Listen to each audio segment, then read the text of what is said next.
हाँ जी बेटा, अब हम बात करने जा रहे हैं लास्ट ग्लैंड्स के हार्मोन के बारे में, क्योंकि हमारे सिलेबस में जितनी भी ग्लैंड थी सबकी बात हो चुकी है।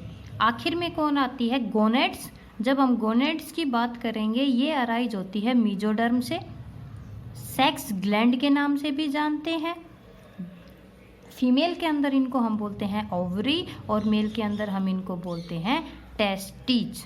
ठीक है, तो जब हम ओवरी के हार्मोन्स की बात करेंगे बेटा, ओवरी के कई सारे हार्मोन्स हैं जिनको ईस्ट्रोजन, प्रोजेस्टेरोन, रिलैक्सिन, इनहिबिन वगैरह इन सब के नाम से जानते हैं। देखो यहाँ पर आप ओनली इनके फंक्शन कर लो, क्योंकि जो ये चीज़ें रहेंगी ये क्लियर होंगी जब हम हमारी नेक्स्ट यूनिट यानी कि किसकी बात करेंगे, रिप्रोडक्शन का जो टॉपिक चलेगा। ईस्ट्रोजन, ईस्ट्रोजन का अगर शॉर्ट में बताऊं तो फॉलिकल्स रहते हैं दोनों ओवरी के अंदर, है ना। वो जो फॉलिकल्स रहते हैं वो लोग रिलीज करते हैं इसको, और जो ईस्ट्रोजन रहता है बेटा, इसका एक तरीके से काम रहता है यूट्रस, जिसको कि हम बच्चेदानी के नाम से जानते हैं, उसकी प्रोलिफरेशन करना। हर महीने प्यूबर्टी के बाद में जब एग रिलीज होता है और जो यूट्रस थिक होती है वो इस ईस्ट्रोजन की वजह से होती है। प्रोजेस्टेरोन, एग हो अनफर्टिलाइज या एक बच्चा हो, 9 मंथ तक मदर की बॉडी में सेफ रहता है, क्योंकि जो प्रोजेस्टेरोन हार्मोन रहता है वो यूट्रस को क्या करता रहता है, बनाता रहता है। रिलैक्सिन हार्मोन का काम आता है जब एक बच्चे की डिलीवरी होती है, मदर के पेन कम हो और बच्चा इजीली क्या कर जाए, डिलीवर हो जाए। और इनहिबिन, इनहिबिन की जब हम बात करेंगे, ये एफएसएच वगैरह यानी कि क्या करता है बेटा कि एक तरीके से बहुत से हार्मोन्स रहते हैं जिनके फंक्शन को कंट्रोल करता है। तो आप फिलहाल इस यूनिट के अकॉर्डिंग आपको सिर्फ प्रोजेस्टेरोन के बारे में याद करना है और इनके नाम एक बार देख लो, बाकी जब रिप्रोडक्शन का टॉपिक आएगा ना तब ये चीज़ें ही क्लियर होंगी, क्योंकि इनका जो मेन फंक्शन है वो सारा का सारा रिप्रोडक्शन में है, क्योंकि वहाँ पर डिटेल में आएगा। यहाँ पर तो हमें यही नहीं पता कॉर्पस ल्यूटियम क्या होता है, ग्रेफियन फॉलिकल हम किसको बोलते हैं। तो जब तक हम वो वाला यूनिट नहीं स्टार्ट करेंगे, जब तक हम फीमेल रिप्रोडक्टिव सिस्टम नहीं पढ़ेंगे बेटा, तब तक ये चीज़ें क्लियर नहीं होंगी। ठीक है, तो जो फीमेल सेक्स हार्मोन है उसमें तो हम बात करेंगे प्रोजेस्टेरोन की, और जो और कुछ नहीं, तो सिर्फ इतना याद रख लो कि जो सेकेंडरी सेक्सुअल कैरेक्टर्स आते हैं ना प्यूबर्टी के बाद में, जो सेकेंडरी सेक्सुअल कैरेक्टर्स बनते हैं वो किसकी वजह से बनते हैं, प्रोजेस्टेरोन की वजह से। मेल के अंदर जब हम हार्मोन की बात करेंगे उसका नाम है टेस्टोस्टेरोन। टेस्टोस्टेरोन का भी जो मेन फंक्शन होता है वो होता है सेकेंडरी सेक्सुअल कैरेक्टर की फॉर्मेशन। इस तरह हमारे जितने भी जो हार्मोन का टॉपिक था वो हो गया कंप्लीट। प्लासेंटा का अभी नहीं बताऊंगी। हार्ट, लीवर हो गया, स्किन वगैरह, ये भी कुछ हार्मोन्स को रिलीज करती है। जैसे जब हम हार्ट की बात करेंगे बेटा, हार्ट एक पेप्टाइड हार्मोन को रिलीज करता है जिसका नाम है ANF, एट्रियल नाइट्रोयूरेटिक फैक्टर। जब भी ब्लड में CO2 ज़्यादा हो जाती है ये आएगा, ठीक है, और उसके इफेक्ट को क्या करता है, काउंटर डाउन करता है। अब हम बात करेंगे कि जो हॉर्मोन्स है एक सेल के अंदर काम कैसे करते हैं। एक सेल के अंदर काम करने का मतलब है कि उनकी मैकेनिज्म। ठीक है बेटा, तो जब हम बात करेंगे सबसे पहले पेप्टाइड हार्मोन्स वगैरह की, ये नहीं है कि हार्मोन आया और डायरेक्ट काम करने लग जाता है, नहीं बेटा। जो प्लाज्मा मेम्ब्रेन, मान लो ये सेल के अंदर का है, इसमें सेल ऑर्गेनेली भी है, न्यूक्लियस भी है, और ये है प्लाज्मा मेम्ब्रेन। प्लाज्मा मेम्ब्रेन पे हर हार्मोन का रिसेप्टर है, जैसे कि मान लो FSH का रिसेप्टर भी है, ठीक है, टेस्टोस्टेरोन का भी है, इंसुलिन का भी।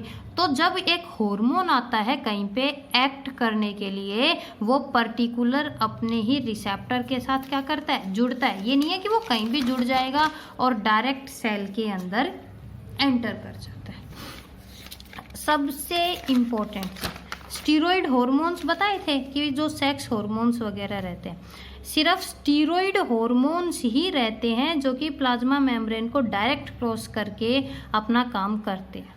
समझे? स्टीरॉयड हार्मोन किस लिए? क्योंकि उसमें लिपिड है। लिपिड की प्लाज्मा मेम्ब्रेन है वो इसको क्या कर जाते हैं, इजीली क्रॉस कर जाते हैं।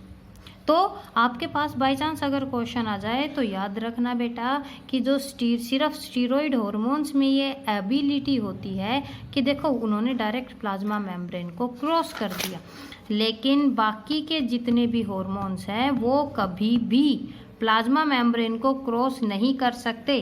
अब जैसे मैं आपको एक एग्जांपल दिखाती हूँ, एड्रेनलिन हार्मोन आया, ठीक है, एड्रेनलिन हार्मोन जब आया तो वो प्लाज्मा मेम्ब्रेन पे अपने कौन से रिसेप्टर से जुड़ेगा, एड्रिनल रिसेप्टर से जुड़ा।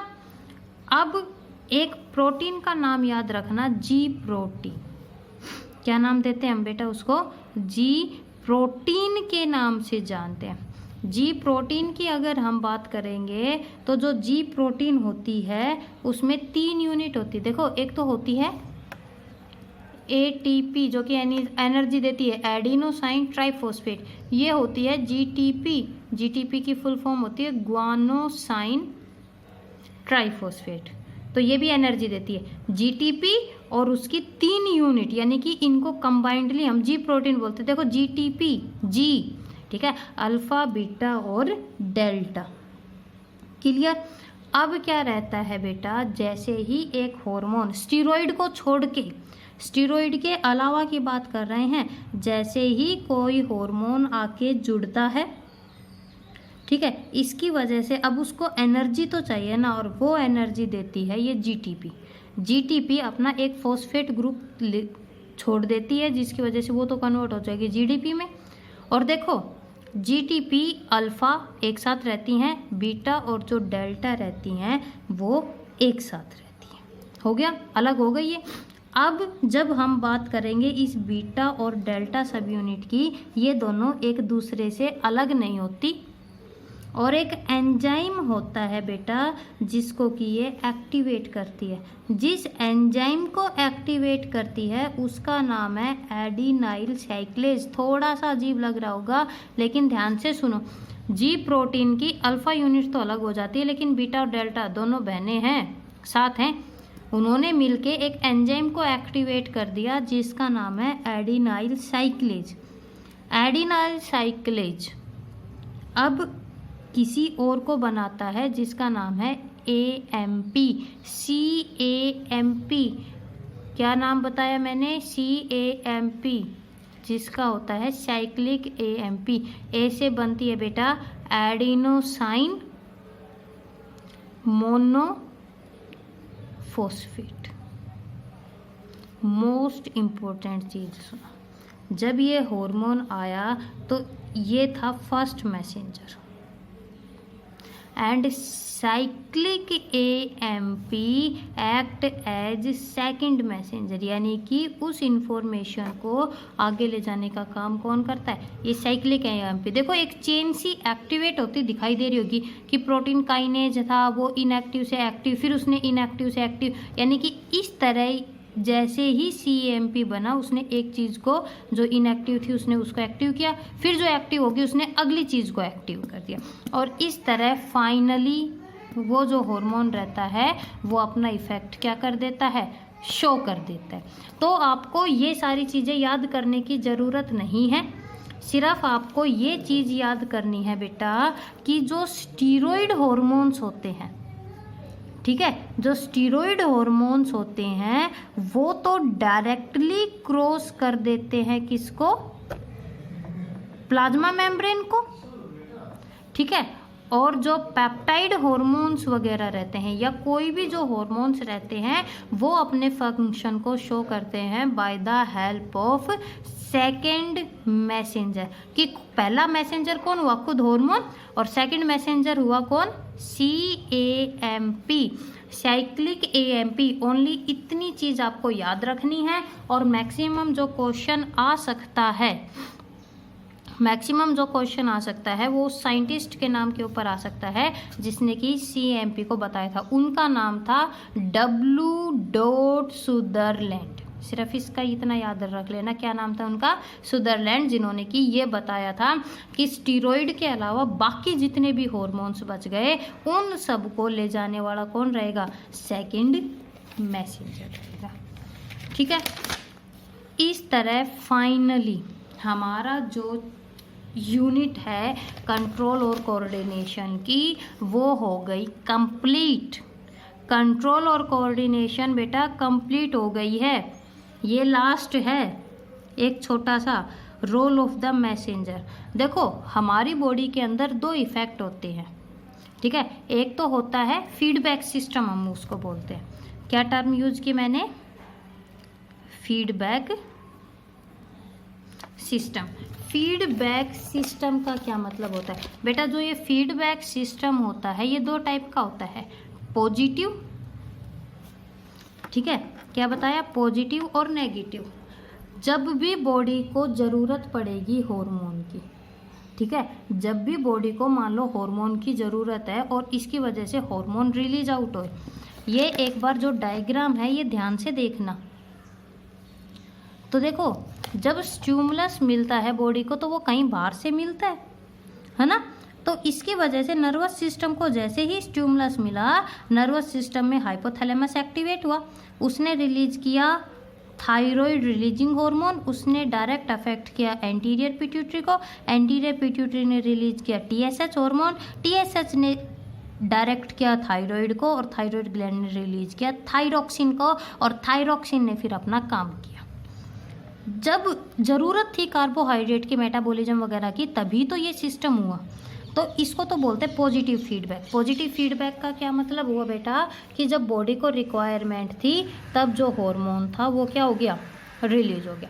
लेकिन ज़्यादा भी तो थायरोक्सिन नहीं होना चाहिए ना। तो देखो यहाँ से देखो कि जो थायरोक्सिन हार्मोन था ये भी कहेगा हाइपोथैलेमस को भाई साहब और मत भेजो रिलीज फैक्टर, और पिट्यूटरी को भी बोलेगा कि और मत भेजो। ये वाला भी कहेगा हाइपोथैलेमस को कि अपने रिलीज फैक्टर को भेजना बंद करो, अपने रिलीज फैक्टर को भेजना बंद करो।